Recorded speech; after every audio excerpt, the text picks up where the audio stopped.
담뱃값 인상 전망이 잇따르고 있습니다. 전문가들은 담뱃값 인상 근거가 세수 총당이 아니라 금연 유도를 위한 실질적인 방안이 돼야 한다고 목소리를 높였습니다. 문다혜 기자입니다. 담뱃값이 오를 것이란 전망이 또다시 제기됐습니다. 대한금연학회는 서울 종로구 서울대 간호대 강당에서 담배 가격 정책의 현황과 전망을 주제로 추계 학술 대회를 열고 담뱃값 인상 필요성과 방안을 제시했습니다. 조홍준 울산의대 교수는 총선 이후 그리고 대선 이전에 정부가 담뱃값 인상을 단행할 것으로 보인다면서 현재 세수가 크게 부족해 이를 타개하기 위한 가장 쉬운 방식이라고 말했습니다. 올해 세수 결손은 사상 최대치로 전망되는 가운데 최근 3년간 제세 부담금은 줄어든 상황. 우리나라 담뱃값은 4,500원으로 OECD 평균의 63%에 불과합니다. 지난 2015년 이후 가격은 제자리라서 물가 상승을 고려한다면 오히려 가격은 낮아지고 있다는 지적입니다.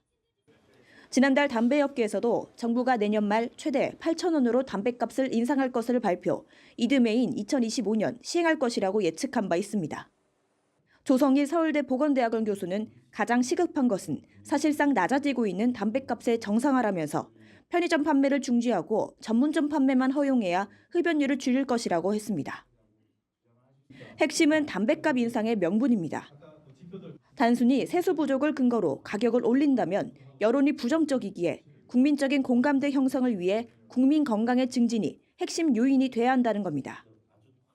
질병청에 따르면 2019년 기준으로 하루에 159명이 흡연으로 사망하고 있고 흡연으로 발생하는 사회 경제적 비용은 연간 12조 1,913억 원에 달합니다.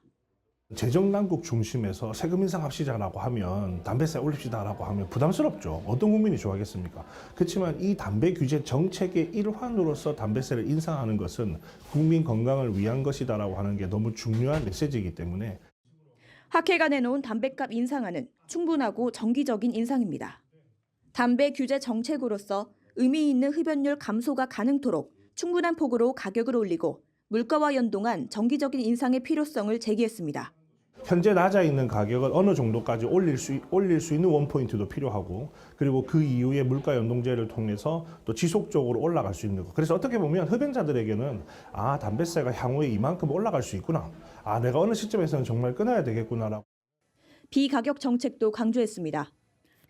금연과 관련한 포괄적인 종합대책을 동반하고 인상한 담배세를 금연 지원 사업과 저소득층의 금연 지원에 사용해 세금 인상의 정당성을 높여야 한다는 겁니다.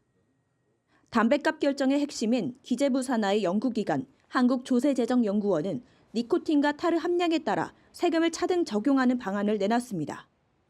한 달 30갑 이상 피는 과흡연자가 전체 니코틴 소비의 80%를 차지한다면서 과흡연자들의 사회적 유발 비용이 더 크다면 세율 체계를 다르게 최적의 교정세를 찾아야 한다는 겁니다.